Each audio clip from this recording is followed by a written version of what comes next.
Basic Kaiju-style angels. Level 1 is all about the angels that fight like straight-up monsters. If you stripped away the lore, the symbolism, and the soul-crushing psychology of Evangelion, these are the ones that feel like they crawled out of a classic kaiju flick and immediately went, yup, time to step on a city. Their threat comes from overwhelming physical presence, durability, and raw destructive output. Even though they operate with simple methods compared to higher-level angels, the amount of damage they cause is more than enough to show how unprepared humanity is during the early stages of the conflict. Their origins are still tied to Adam's lineage, meaning they carry the same divine biology as the more abstract angels, but their tier expresses that power in straightforward, tangible forms. They appear, move forward, and tear through everything between them and the geofront. Each one demonstrates a different variation of the giant unstoppable creature formula, which is why they define level 1. These are the angels that kick off the early operations of Nerve and set the tone for humanity's desperate scramble to survive. And even though they're the basic tier, don't underestimate what they can do.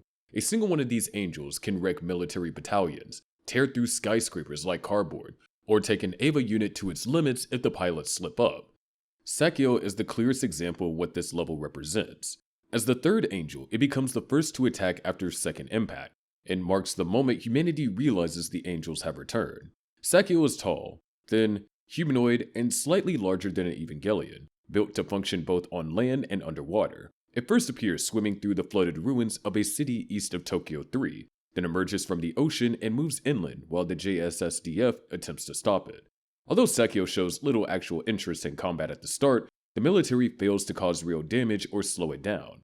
A missile barrage from JSSDF VTOL aircraft briefly stuns it, but the effect fades immediately as Sakyo adjusts without any effort.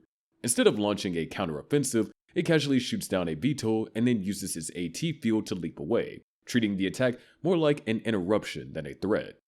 The JSSDF then lures Sakyo to Mount Takanosu and detonates an N2 mine beneath it, producing a massive explosion that destroys about 18% of its mass.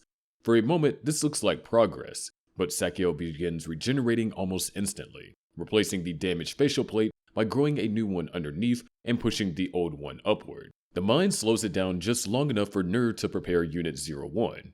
Once Sakyo reaches Tokyo 3, it adopts a more aggressive posture and reveals a new ability by casting a crucifix-shaped pillar of light downward, penetrating deep into the geofront. As it wanders through the city and encounters Unit 01, which had been recently activated, Shinji's inexperience shows immediately when the Eva falls only after a few steps, giving Sakyo an opening to break Unit 01's arm and grab its head. After multiple attempts, Sakyo impales the Eva's skull with his forearm lance, flinging it into a building. Unit 01 unexpectedly reactivates in a berserk state. It leaps onto Sakyo, rips away part of its faceplate, and exposes a more organic lower layer. Sakyo stops Unit 01 momentarily with its AT field, but the Eva regenerates its broken arm and breaks through the barrier using its own AT field. Sakyo retaliates with a cross-shaped explosion at point-blank range, but the Eva continues its assault, snapping both of Sakyo's arms and knocking it backward. Unit 01 lands on the angel and repeatedly punches its core, breaking off one of Sakyo's ribs and using it as an improvised weapon to stab the core until it begins to crack. Aware that it's nearing death, Sakyo wraps itself around Unit 01's head and self-destructs, releasing another massive crucifix-shaped blast. Despite the size of the explosion, Unit 01 survives with only moderate damage. Sakyo sets the tone for Level 1 angels, visually simple, physically overwhelming, and capable of regeneration and durability that dwarf conventional weapons. Shamshell, the fourth angel, appears 3 weeks after Sakyo and continues the early wave of direct assaults against Tokyo 3.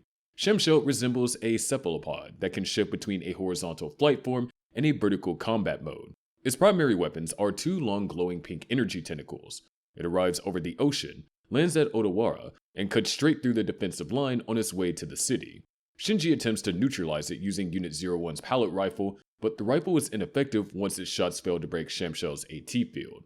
The gunfire only produces smoke, which Shamshell immediately takes advantage of by lashing out with its energy whips.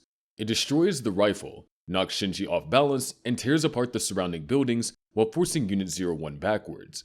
During the chaos, Unit 01's umbilical cable is severed when one of the collapsing structures take out the power source. Shamshell then wraps one of its tentacles around Unit 01's leg and hurls it across the city, sending it crashing into a mountainside. Shinji regains control long enough to grab both Shamshell's tentacles with the Ava's bare hands, burning them severely in the process before he manages to fling the angel away. With Unit 01 now running out of power and Shinji ignoring orders to withdraw, he rushes down the mountainside and plunges the progressive knife into Shamshell's core. At the same time, the angel impales Unit 01 with both energy tentacles, creating a mutual kill. Shamshell's core cracks, and it dies just as Unit 01 runs out of internal power. Shamshell's corpse becomes one of the most important angel remains ever recovered. The body is largely intact, giving NERV a rare chance to study an angel's structure, including its damaged core and S2 engine. Researchers eventually linked this angel to the development of S2 organs for the Ava series, although early experiments proved disastrous. Attempts to install an S2 engine into Unit 04 resulted in a catastrophic event that caused the disappearance of Unit 04 and the entire testing facility. Gagio, the sixth angel, shows how destructive a level 1 angel can be when it has the advantage of terrain. Gagio is fully aquatic, shark-like, and enormous, roughly the size of an Iowa-class battleship. It dwarfs an Evangelion and specializes in extreme underwater combat. The angel targets the UN Pacific Fleet while it transports Unit 02 and the preserved Atom embryo. Since Atom's presence is kept secret, NERV publicly states that Gaglio was drawn by Unit 02. During the attack, the angel damages or destroys nearly a third of the entire fleet. Its massive jaws, lined with serrated teeth, allow it to strike quickly and pin down targets. Unit 02 is deployed against Gagio with Asuka taking the lead, joined by Shinji and the Plug. The Ava is only equipped with B-type gear, which is not suitable for marine combat. Gagio launches itself out of the water and crashes onto the deck where Unit 02 stands. Asuka miscalculates a step, causing the Ava to fall through a flight deck elevator that collapses under its weight, dragging both Unit 02 and Gagio into the sea. Immobilized underwater, Unit 02 is unable to dodge or maneuver, and Gagio clamps its jaws around them.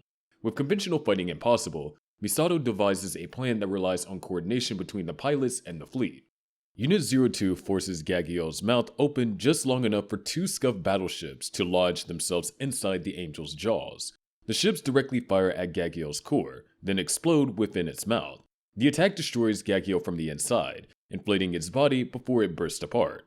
Mata Ra'el, the ninth angel, attacks during a Tokyo 3 power blackout, catching NERV completely off guard. Mata Ra'el has a spindly, arachnid-like structure with 4 towering legs taller than most skyscrapers, and a small central body containing its core. It emerges from the Pacific Ocean and reaches Tokyo 3 undetected due to the sabotage of the city's electrical grid. Without power, NERV can't deploy the Evangelions or gather intel on the Angel's position. Mata Ra'el reaches a point directly above the geofront and begins secreting corrosive acid from its central eye, attempting to burn through the layers of armor protecting the geofront. Once NERV identifies the threat, the Evangelions are launched manually, each equipped with extra battery packs. The Avas climb through the access shafts beneath the Angel. As they reach the shaft under Mata Ra'el, they are hit with corrosive acid, forcing them to drop their weapons and fall. Asuka takes command of the situation, outlining a quick strategy. Unit 02 will neutralize Mata Ra'el's AT field and shield the Avas below from the acid. Unit 00 will retrieve a drop pallet rifle, and Unit 01 will take the shot. With perfect coordination, the plan unfolds smoothly. Unit 01 fires upward into the Angel, delivering enough sustained fire to shatter its core and kill it. In short, the destructive power of level 1 angels is straightforward but devastating, perfect for showing how overwhelmingly outmatched humanity is before the weird, head-breaking angels arrive later. This tier is simple, loud, and explosive. Basically, the calm before the cosmic storm. Field Manipulators. Level 2 Angels, Field Manipulators, are the point where the series stops playing with straightforward creature battles and starts introducing angels that treat the environment as a weapon. These angels can twist the battlefield into something that barely counts as the physical world anymore. Their whole deal revolves around shaping, bending, or outright weaponizing invisible forces, usually through insane AT field applications or exotic physics tricks. Origin-wise, they're still tied to the same primordial source as the rest of the angels, the failed offspring of the seeds of life scattered across Earth. But unlike the brute force kaiju types, field manipulators seem built for precision. It's like their design philosophy leans towards environmental control rather than raw strength. Instead of dropping a skyscraper with one swing, they make the entire district itself attack the Ava, lock it out of reality, or turn its surroundings into a problem that needs way more than conventional firepower to solve. Destruction-wise, These guys pack a special kind of chaos. A field manipulator doesn't need to break a city. Just rewriting gravity or bending space can wipe out anything that can't adapt fast enough. They mess with sensors, visibility, structure, atmosphere, electromagnetic interference, basically anything the pilots rely on to not die horribly. Their fights usually turn into puzzle battles, where one wrong move means the Ava gets trapped in an altered space, crushed by invisible vectors, or erased by forces humans can barely understand. Israfel fits into this category because of how it turns its own structure into a tactical field hazard. Known as the Seventh Angel, it has 2 cores and a vaguely humanoid look similar to Sakio. Its mask-like face resembles a yin-yang symbol, matching its whole theme of duality. It has razor-sharp claws, a relatively weak energy beam, and an AT field that isn't particularly impressive. But those aren't what makes it dangerous. Israfel disrupts the battlefield by splitting itself into 2 fully functional bodies when fatally injured. These twin forms, Alpha and Beta, mirror each other in abilities and appearance except for their color schemes. Each twin carries its own core and uses synchronized movements to fight in perfect coordination. They also regenerate each other unless both cores are destroyed at the same time, which forces opponents to deal with constant revival loops. Even after Asuka engages it and cleaves it in half, the Angel uses the split to completely flip the moment. The twins easily overpower her and Shinji, forcing the UN's secondary command to intervene with an N2 depth charge that vaporizes over a quarter of the Angel's mass. Despite that huge blast, Israfel survives and spends 6 days regenerating underground. It takes a fully synchronized attack from Shinji and Asuka, supported by a musical score and memorized rhythm-based movements, to force Israfel back into its single form, expose its dual cores, and destroy them simultaneously. Sahaquiel, the 10th Angel, raises the concept of field manipulation to a global scale. Originating from space, it arrives as a massive, bizarrely shaped organism with an elongated body, 3 eye-like markings, and radial appendages that vaguely resemble hands. Its AT field is powerful enough to withstand multiple N2 bombs without taking meaningful damage, but its real threat comes from how it uses gravity, momentum, and its own AT field to turn its body into a weapon of mass destruction. Instead of charging directly towards Earth, Sahaquiel drops pieces of its own body as bombs, adjusting its aim with each strike. Each drop carries catastrophic kinetic energy, and the hits grow more accurate until it's clear that its final descent is meant to land directly on Tokyo 3. The blast would have wiped the city off the map and expanded the Pacific Ocean inland. Sahaquiel also jams satellite communications, cutting off Nerve HQ from Commander Ikari and Sub-Commander Fuyutsuki, and crushes scanning satellites using its AT field. When its final descent begins, the Angel plans to use its whole mass as a continent-shattering projectile. It takes the combined effort of all 3 Evangelions to stop it. Unit 01 catches the falling Angel to halt the terminal descent. Unit 00 neutralizes its AT field, and Unit 02 pierces its core with a progressive knife to finish it. Iriel, the 11th Angel, shows the most extreme and unsettling interpretation of field manipulation. Instead of functioning as a massive creature, it exists on a nanoscale and behaves like a biological and technological invader. It spreads by rapid cellular reproduction rather than physical movement, treating entire structures as its host. It initially appears inside the Pribnow box in the geofront, where it's mistaken for simple corrosion. Its AT field reveals itself when lasers are used against it, blocking the attack even at microscopic scale. Iriel adapts almost immediately to ozone, which is used to hold its spread. Within seconds, it evolves to absorb the ozone for strength. It then mutates into a form resembling electronic circuitry, linking itself to the Pribnow box computer systems. Once it infiltrates the Magi supercomputers, it shields the connecting cables with an AT field to prevent disconnection, reads classified files, and attempts to activate a self-destruct protocol that would annihilate Nerve. The Angel's adaptability becomes its own weakness when Risuko slows it down long enough to use the remaining uninfected magic component to force Iriel into an evolutionary path leading to self-destruction. Angels at this level are not the strongest overall, but they're the ones that present Nerve with the challenge of confronting physics itself, whether the threat comes from split-body synchronization, orbital bombardment, or microscopic infiltration. Level 2 Angels fight by rewriting the conditions of battle. Energy Weapon Users. Level 3 Angels, energy weapon users, push the series into full long-range annihilation mode. These Angels don't rely on claws, strange biology, or field tricks alone, and start unleashing straight-up destructive beams, blasts, and high-output attacks that melt through anything in their path. These angels operate like mobile artillery platforms powered by absurd amount of energy, usually channeled through their AT fields or specialized organs. Instead of trying to control the terrain or split themselves into multiple bodies, energy weapon users overwhelm their targets with concentrated force capable of ending a fight in seconds. The destructive output of this level reaches a completely different threshold. Energy-based attacks allow angels to vaporize armor, punch through reinforced layers of the geofront, and disable Evangelions before they can even close the distance. These weapons range from precision beams to massive area of effect blasts that could level districts if fired at full power. Their AT fields act like stabilizers, amplifiers, and barrels all at once, letting them shape energy into weapons far beyond what Earth's technology can counter without extreme preparation. They're less about infiltration or adaptation and more about direct confrontation with overwhelming firepower. Once they identify a target, the goal is simple: erase it with a single devastating strike. Their fights often turn into races against charging times, defensive failures, or extreme heat output that forces Nerve into desperate measures. Ramil embodies this perfectly, as the fifth angel is one of the largest and most devastating threats Nerve had ever faced. Ramil abandons the humanoid motif seen in earlier angels and appears as a massive floating crystalline octahedron made of two pyramids joined at the base, shimmering blue and highly reflective. Beneath that geometric exterior is a monstrous directed energy weapon capable of melting through an Evangelion's armor within seconds. What makes it especially dangerous is the fact that it could sustain this beam for an incredibly long time, possibly indefinitely, giving it the ability to wipe out anything in its firing radius with near-perfect accuracy.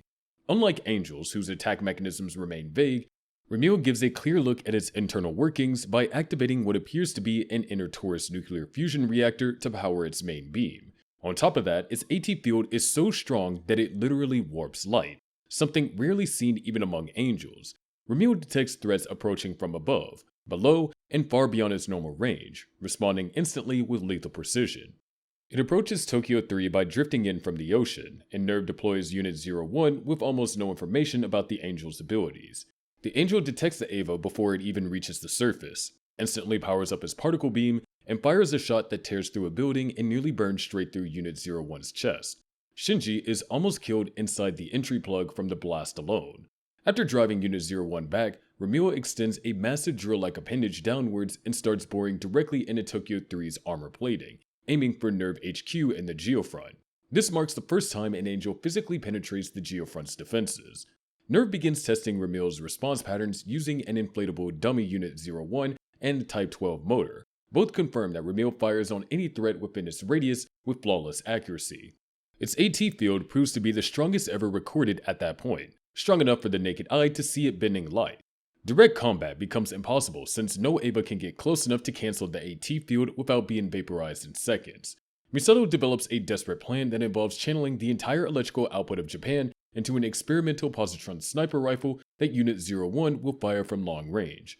Unit 00 supports by blocking Ramil's counterattacks with a makeshift shield, fashioned from the heat shield underside of an SSTO spacecraft. Once the operation begins, Ramil reacts instantly. When Unit 01 fires the first positron shot, Ramil unleashes its own beam at the same moment. The two energy streams distort each other mid-air, causing both shots to miss. Ramil follows with a second blast that Unit 00 manages to block with its shield, though the impact severely damages the plate and nearly destroys the Ava. Unit 01 fires a second time and finally lands a clean hit that penetrates Ramil's core, destroying the Angel and shutting down its drill just as it's reaching the geofront. Ramil's body crashes to the ground intact. Over the following weeks, Nerve dismantles the remains piece by piece using cranes. For a short time, the Angel's upper structure sits in a place before gradually disappearing as Nerve continues the removal process. It's never explicitly stated what research, if any, was done on the remains or whether Ramil destabilized on its own. Energy weapon Angels, like Ramil, shift the entire tone of an Angel encounter. Level 3 Angels define combat through raw destructive beams, sustained output, and range dominance, turning every confrontation into a race against time before their attacks punch straight through armor, defenses, or even the geofront itself. AT Field Crushers. Level 4 Angels, AT Field Crushers, are the ones that treat the ultimate defensive wall in the series like it's made of wet cardboard. Every Angel uses an AT field, but level 4s weaponize theirs in ways that flip the entire foundation of Evangelion combat. These Angels focus on breaking, neutralizing, or overwhelming other AT fields outright. They specialize in ripping through barriers that should be untouchable, which immediately puts humanity at a disadvantage since Evangelions rely on their own AT fields to survive even basic angel attacks. Once that happens, any structure, machine, or Ava exposed to their attacks is left vulnerable to complete destruction. These angels seem built to counter the defensive systems of both Evangelions and humans. Their bodies and abilities are structured around breaching reinforced structures, bypassing energetic shields, or forcing direct contact even when an opponent is protected behind a fully deployed AT field. While other angels cause problems through scale, energy output, or strange biology, AT field crushers attack the core mechanic that keeps humanity alive. When these angels show up, the battlefield becomes a place where Nerve loses the safety net they normally rely on. Bardiel, the 13th angel, takes this to a terrifying level by infecting Evangelion Unit 03, effectively turning the Ava into an extension of itself. Its original form, hidden in a thundercloud, is never fully revealed, but the fungus-like infection spreads rapidly through the Ava systems, transforming the unit into a rogue weapon.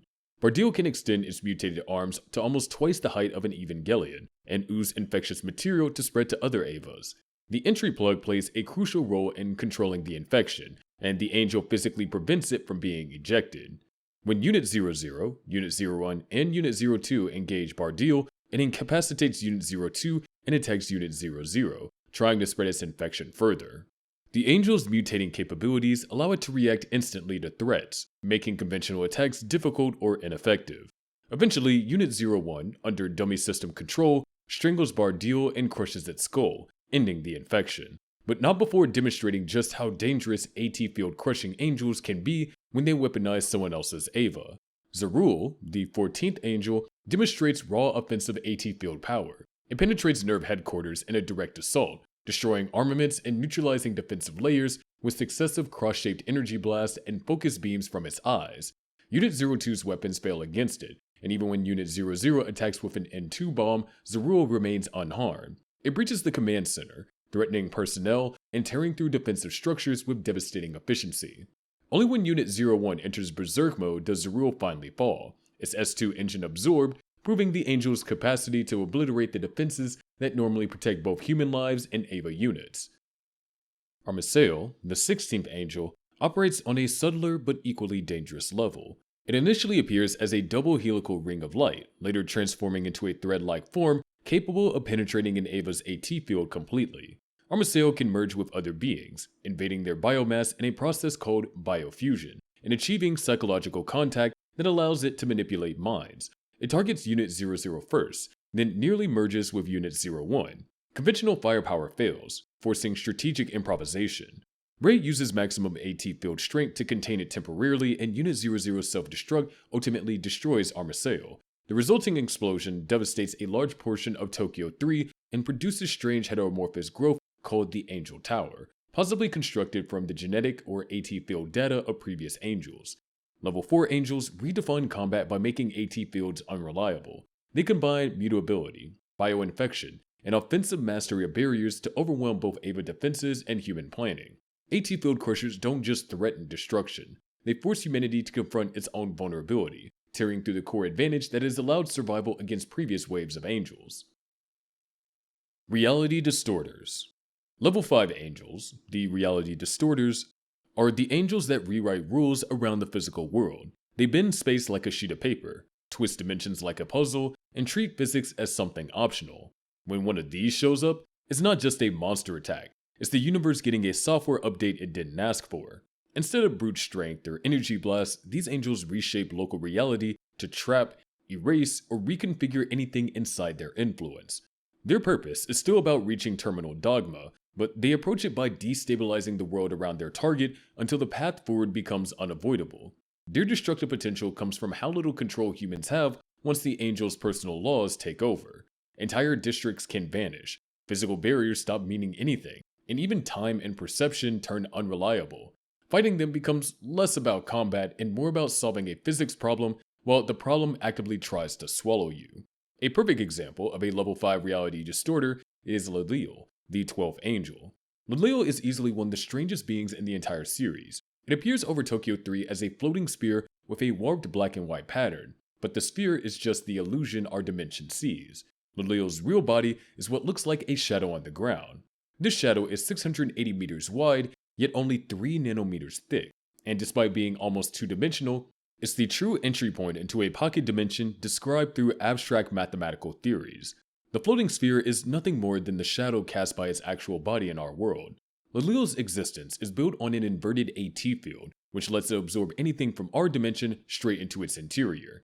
Inside that impossibly thin shadow lies a Dirac sea, a pocket dimension that completely ignores standard physics. Once something falls in, it doesn't behave like normal matter anymore. Nerd deploys all 3 Evangelion units when Lilio appears, and Shinji moves in with Unit 01 and fires at the floating sphere, assuming it's the angel's body. The shot does nothing, and he gets pulled straight down into the shadow instead.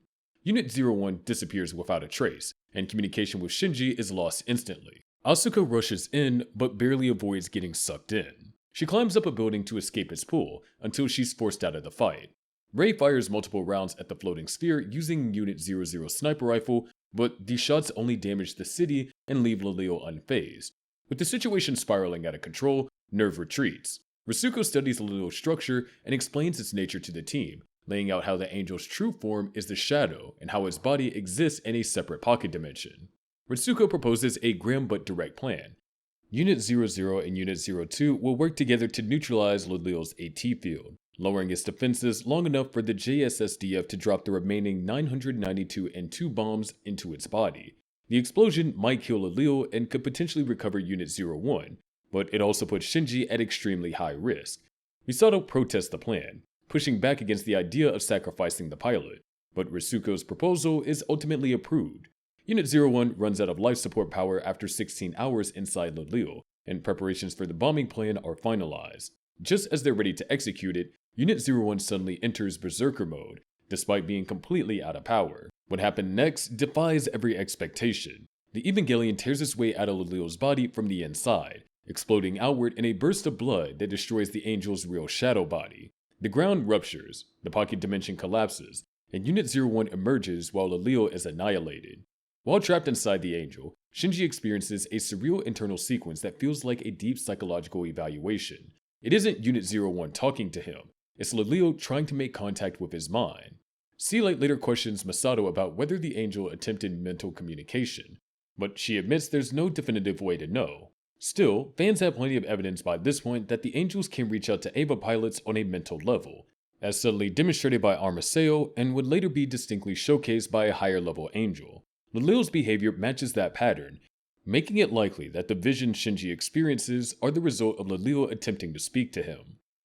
Conceptual or psychological invaders. Level 6 angels operate on a territory that makes physical force feel outdated. These beings attack minds, identities, and the fragile boundaries inside human consciousness. Their weapons aren't claws or beams, but direct psychological intrusion through their AT fields. Instead of breaking buildings, they break people. They reach into a pilot's inner world, twist memories, expose trauma, and search for information no sensor could ever detect. When these angels show up, the threat is the collapse of a pilot's mental stability and the complete loss of an Evangelion's usability. They focus on understanding the beings they're meant to replace, and their abilities fall in line with that goal. Their purpose leans towards assessing humanity's emotional structure and internal weaknesses, and their methods involve using the human brain like an open notebook. Destruction still sits in their arsenal, but it comes from breaking a pilot so completely that an Evangelion becomes dead weight. A ruined city can be rebuilt, but a ruined psyche is a far harder loss to repair. Areo fits this level perfectly. The 15th Angel shows how overwhelming a conceptual assault can be when paired with extreme range and precise control.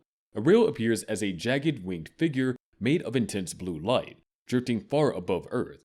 The brightness made it hard to see its core, which is held outside the main body by 2 lower wings. Its wingspan is enormous, several times larger than an Evangelion's, based on sign comparisons with the Spirit of Longinus. Unit 02 never gets close enough to give a direct size reading because the angel never bothers to come down, and it doesn't need to. Areo's strength comes from an unusual application of its AT field, which turns into a long-distance mental probe. Visually, it looks like a diffuse descending ray of light, but its real nature is psychological intrusion. Whether this attack is meant as a weapon or a method of information gathering remains unclear, although the effects on a human mind are severe. The battle begins when NERV detects a rail moving into orbit over Japan. It holds its position just outside the Evangelion's effective long-range envelope. The weather over Tokyo 3 turns stormy, adding even more tension. Misato authorizes deployment, and Asuka launches first in Unit 02, going against orders, but Misato lets it slide and assigns her as the primary defender. Rei deploys in Unit 00 as backup. Both prepare for the kind of long-range combat that they're used to with high-altitude angels, but Aurel refuses to enter firing range, forcing a standoff. The stalemate ends when the angel sends down its mental probe. NERV initially mistakes it for a particle beam, but the effect on Asuka becomes clear within moments. The probe overwhelms her mind, causing intense distress. Her training takes over, and she fires back reflexively, unloading her positron rifle at maximum rate. But the distance is so great that every bolt fades out before reaching the target. She keeps firing until she burns through all her ammunition, growing more unstable as the mental pressure intensifies. Dr. Akagi warns Misato that Asuka's mind will suffer permanent damage if the attack continues. Misato orders Asuka to retreat, but Asuka rejects the order and refuses to leave, clinging to the fight despite the worsening attack. With Unit 02 still exposed, the angel pushes deeper, forcing Asuka to relive the darkest parts of her childhood. Her mother's suicide resurfaces in graphic detail, along with years of unresolved trauma. The probe seems to search her mind for understanding while simultaneously shredding her emotional defenses. NERV has to watch the breakdown unfold through the live feed. Shinji begs Misato and Gendo to let him sortie in Unit 01 to rescue her, but both Gendo and Fuyusuki refuse at first. They consider the risk of contamination too high. Asuka's distress reaches a breaking point, and even as Unit 02 begins shutting down and its life support hits critical levels, Shinji continues to pressure his father. Gendo eventually relents, breaking his usual pattern, and orders Rei to retrieve the Spear Longinus from Terminal Dogma. The moment Rei descends to collect the spear, Fuyutsuki quietly voices concern about Silei's reaction, since the spear is essential to their scenario. Gendo pushes ahead anyway. He claims necessity, but it becomes clear that removing the spear from play also benefits his own agenda. Rei retrieves the spear and surfaces with it. NERV scrambles to run firing calculations. The storm begins clearing as preparations continue. Rei throws the spear with full force after a short countdown. Once airborne, the spear accelerates under its own power, cutting through the last remnants of the storm. It reaches a rail, tears through the angel's AT field, and destroys the core in a single strike. The spear continues its flight until it becomes trapped in lunar orbit, far beyond anyone's reach. In the anime, Asuka shows no physical injuries after the battle, but the mental damage leaves deep marks on her. In the manga, the toll is even harsher. She falls into a coma from psychological shock. Aurel's attacks highlight what makes level 6 angels so dangerous. They don't need to touch the ground to threaten humanity. They can tear a payload apart from another layer in the atmosphere and dismantle the mental structure that holds an Evangelion team together. Aurel turns the battlefield into a place where the human mind becomes the weak point, proving that some angels focus less on physical conquest and more on breaking people trying to stop them. Universe-ending entities. Level 7 angels sit at the absolute peak of the threat scale, far beyond physical destruction, psychological warfare, or reality distortion. These beings operate on a scale where the existence of life, identity, and the planet itself become optional. Universe-ending entities are tied directly to the deepest laws of Evangelion's world. They're not random invaders or evolved monsters. They're seeds of life crafted by the first ancestral race and sent across galaxies as planet-seeding bioweapons that decide which form of life gets to dominate a world. Their arrival on Earth sets off a silent competition that lasts billions of years, with humanity's existence depending entirely on accidents, damaged artifacts, and failed safeguards. A level 7 angel reshapes reality through anti-AT fields, capable of collapsing individual identity and breaking down the boundary that separates one soul from another. It can override the genetic destiny of a planet, bring about events like the second and third impact, and override the rules governing life, death, and consciousness. When one of these beings fully awakens, the concept of survival becomes irrelevant, because the world as people know it is simply replaced. And the terrifying part is that they don't act out of malice. They follow ancient programming, written long before human civilization existed. When Adam, Lilith, or Kaworu make a move, they trigger the system that decides the fate of the species meant to inherit Earth. Adam is the first angel and the first seed of life assigned to Earth. Created by the first ancestral race, Adam is essentially a planetary author intended to populate the world with its own offspring. It arrives inside the white moon and carries the functional Spear of Longinus, a failsafe meant to ensure only one seed remains active on any given planet. Adam's true form is mostly obscured in every appearance. Sometimes it's encased in ice, other times it shows up as a glowing giant of light. Even so, the silhouette is clearly humanoid and shares the same basic structure as an Evangelion, which makes sense since all Evangelions, except Unit 01, are cloned from Adam. Billions of years ago, before Adam could generate his progeny, Lilith's black moon crashed into Earth. Two seeds aren't allowed to coexist, and normally, two spears would neutralize one of them to correct the error. Lilith's spear is destroyed in the impact, leaving Adam's spear as the only working safeguard. Adam is forced into suspended animation by his own Spear of Longinus, preventing the rise of Adam-based life, or angels. Meanwhile, Lilith spreads the primordial fluid that eventually leads to Earth's entire biosphere, including humanity.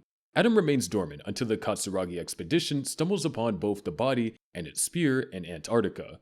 The discovery of its S2 engine, capable of limitless energy generation, turns Adam into a target for experimentation. The contact experiment begins with a human donor who attempts to merge with Adam's DNA. The process results in a catastrophic reaction that triggers second impact. Adam manifests an anti-AT field that wipes out surrounding life, alters the atmosphere, and opens the doors of Guff, signaling its attempt to restart its role as Earth's true life originator. The expedition staff attempt to suppress Adam with the spear, but the attempt fails or only works briefly. Adam shifts into the Giant of Light, activates its S2 engine in an uncontrolled state, and ascends with massive wings that extend into the stratosphere. The overload then causes Adam to explode. The aftermath of the second impact was brutal. Sea levels shot up, tsunamis hit coastlines around the world, and the chaos sparked a wave of armed conflicts. By the time everything settled, half of humanity was gone, and the political landscape of the entire planet had been reshaped. Instead of being destroyed, Adam reverts to an embryonic form due to the lingering effect of the spear. Its soul becomes separated from the physical body. Sealate recovers both the embryo and the soul. Adam's soul becomes Tabris, while the embryo becomes the basis for the Adam Revival Project, later known as Project E. The embryo is eventually smuggled to Gendo by Ryoji Kaji.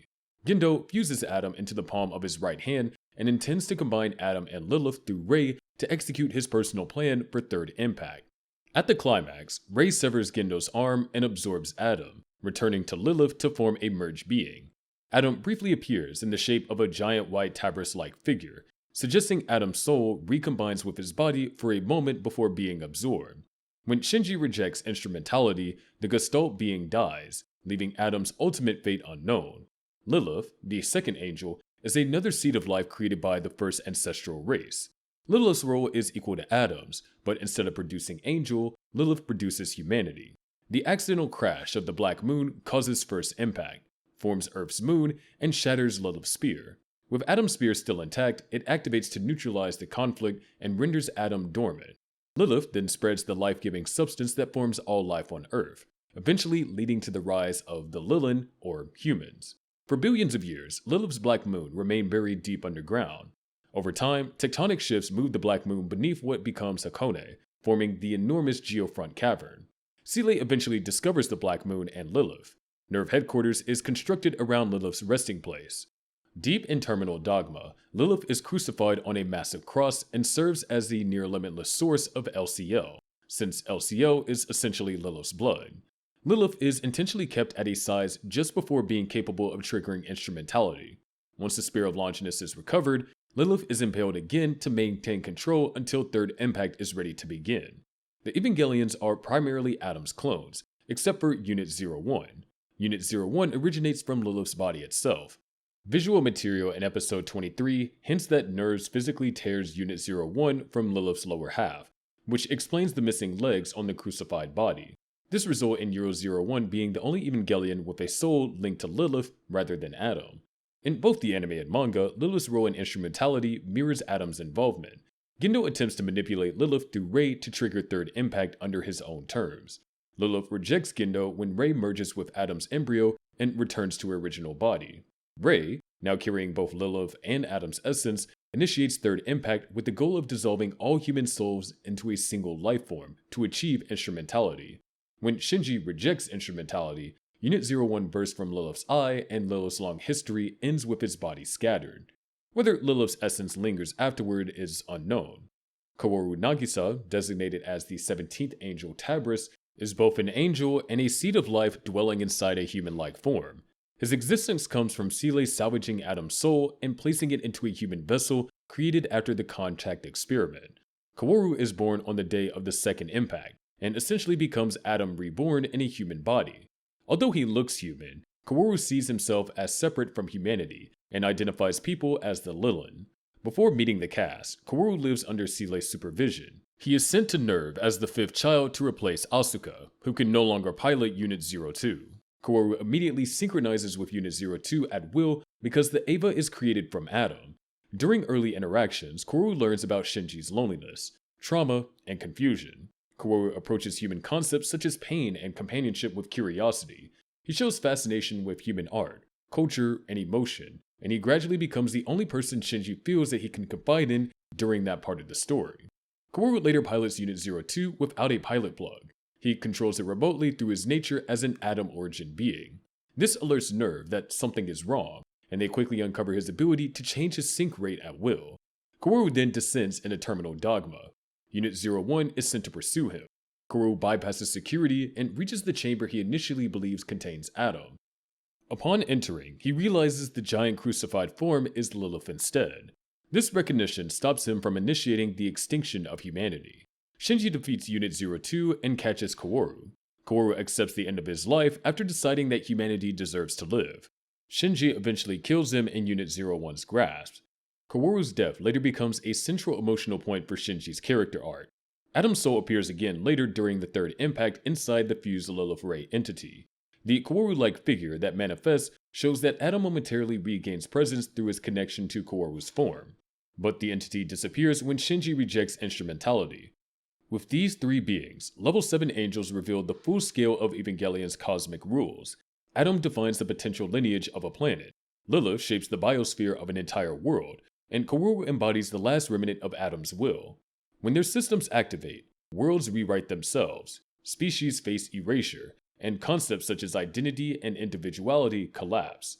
Level 7 angels decide who gets to exist, whose future gets erased, and whether the human story continues or ends. In the end, the only thing that stops them is a series of accidents, defiance, and choices made by people who were never meant to stand against them.